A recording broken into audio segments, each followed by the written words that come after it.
E aí, chegou a hora de mergulhar na análise da Loteca 1242. Hoje, a gente vai usar os números, os dados e as estatísticas para tentar decifrar 10 jogaços do futebol brasileiro. Vamos lá, porque tem muita coisa para a gente ver. E que rodada, hein? Para começar, já damos de cara com um Fla-Flu. Só isso já diz tudo, né? A tensão tá lá no alto. É o pontapé inicial para um concurso que, olha, parece um verdadeiro quebra-cabeça. E é exatamente essa a pergunta que a gente vai tentar responder. São 10 jogos, um monte de estatísticas, mas, no fim das contas, o que esses números estão dizendo pra gente? É isso que vamos investigar. Qual é a história por trás de cada partida? Pra gente não se perder, o nosso briefing estratégico vai ser assim. Primeiro, vamos falar dos clássicos, onde o coração bate mais forte.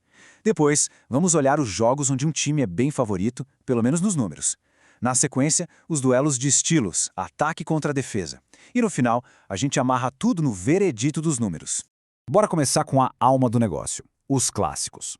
Aqueles jogos em que, muitas vezes, a tradição joga a estatística pela janela e tudo pode acontecer. E o primeiro, claro, é o Fla-Flu, um clássico que nessa temporada está refletindo um equilíbrio absurdo. Não é só na tabela não, é nos números do que acontece dentro de campo mesmo.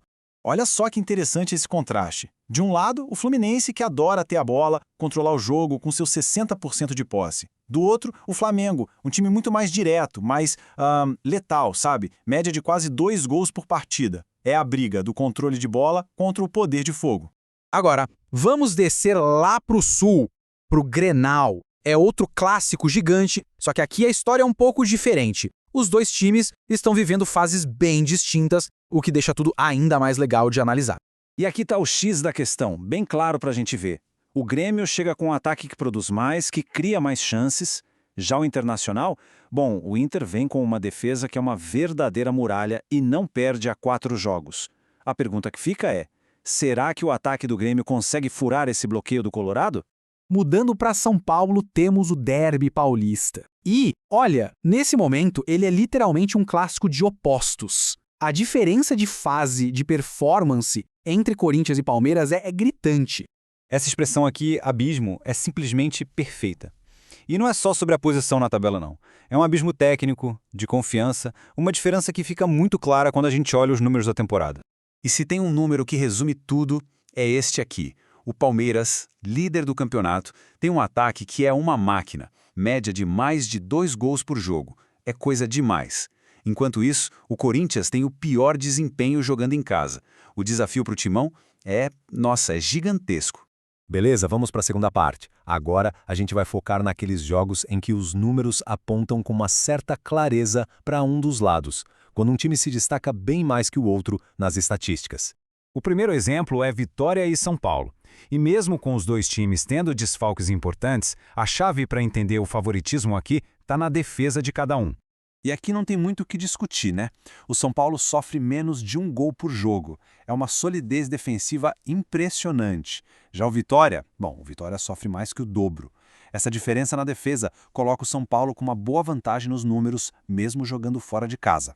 Agora vamos para Curitiba. Atlético Paranaense contra Chapecoense. Jogar na Arena da Baixada, a gente sabe, já é uma vantagem enorme para o Furacão. E os números só confirmam isso. O domínio do Atlético é quase total. Eles marcam mais gols, criam mais chances, ficam mais com a bola, dominam o jogo. Para a Chapecoense a missão vai ser duríssima. É tentar se segurar lá atrás e, quem sabe, achar um contra-ataque. Chegamos na nossa terceira parte. Aqui a gente vai falar daqueles duelos táticos, sabe? Aqueles jogos que colocam frente a frente um time que ataca muito contra um time que se defende muito bem. O exemplo perfeito disso é Botafogo e Coritiba. É o típico confronto do ataque forte contra a defesa organizada, um verdadeiro teste de qual estratégia vai prevalecer. Essa imagem resume tudo de forma brilhante. O Botafogo tem um ataque que faz gol pra caramba, quase 2 por jogo, mas a defesa leva mais ainda. Já o Curitiba é o oposto, uma defesa super compacta que sofre só um golzinho por partida. E aí, o ataque do Botafogo vai conseguir passar por essa defesa do Curitiba? Outro jogaço de estilos diferentes é Santos e Atlético Mineiro. O Galo está numa fase iluminada, ganhando todas, com um volume de jogo absurdo. O Santos, por outro lado, vai apostar na sua garra defensiva, com muitos desarmes e interceptações, para tentar frear o Atlético. E agora, para fechar, vamos para o nosso veredito. Depois de passar jogo a jogo, vamos juntar todas as peças e montar o mapa estratégico final para essa rodada 1-2-4-2 da Loteca.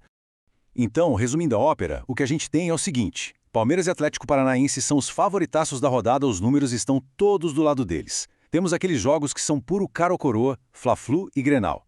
O choque de táticas entre o ataque do Botafogo e a defesa do Coritiba e, claro, a turma que está precisando muito do resultado. Corinthians, Cruzeiro e Mirassol estão com a corda no pescoço. E a gente termina com essa reflexão. Os números dão um norte, mostram o caminho mais provável. Mas o legal do futebol é que ele adora quebrar a lógica, né? Então fica a pergunta no ar. Com tantos dados, com tantas tendências, qual vai ser a grande zebra? Qual vai ser o resultado que ninguém esperava? Bom, essa resposta só o campo pode dar.